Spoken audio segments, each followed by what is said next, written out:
I'd like to first welcome you to my brew house. I'd like to show you how beer is made with one of my favorite recipes, the dry hopped lemon Saison. To outline the 7 main steps of beer, I'll be using homebrew equipment.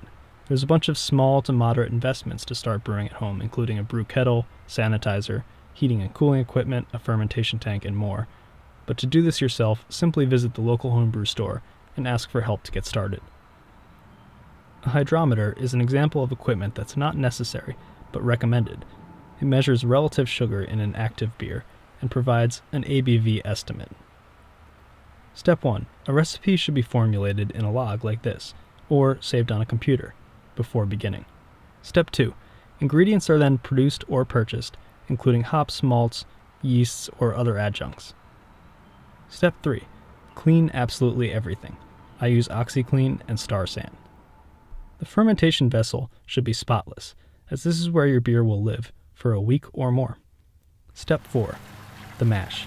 For all grain brewing, heat specific amounts of water to a desired temperature in order to activate the enzymes in your malt.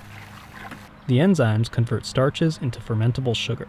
I use calculators online to determine a specific volume and temperature. After an hour or so, you drain your grainy beer soup. Step 5. More water is heated and introduced, usually at a higher temperature, to halt enzymatic processes.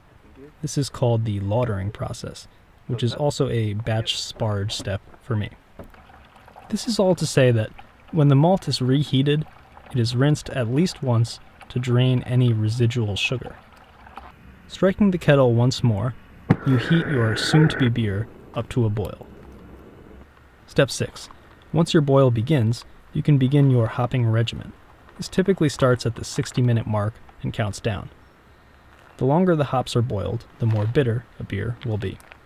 Throughout the boil and hop schedule, equipment can be cleaned, chilling methods can be readied, and beverages can be enjoyed. Beer takes time, after all. When your 60 minutes or so is up, it's time to add any remaining hops and close gas lines to halt the boil.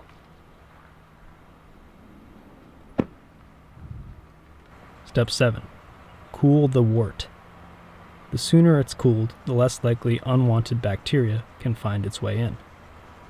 My method is an immersion chiller made of copper, which basically just runs a spiral of cold water throughout, absorbing the heat and spitting it out the other side. Ales typically ferment under 80 degrees Fahrenheit, so that's a good target. Step 8. Once chilled, you must transfer your wort into the sanitary fermentation tank and later introduce the yeast colony to begin fermentation.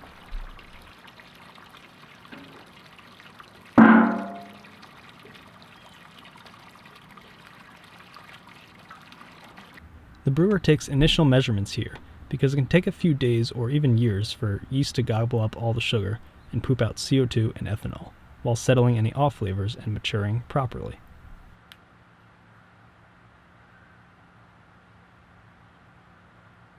Beer will now be produced with or without the help of the brewer, but some adjustments can also dramatically change its profile.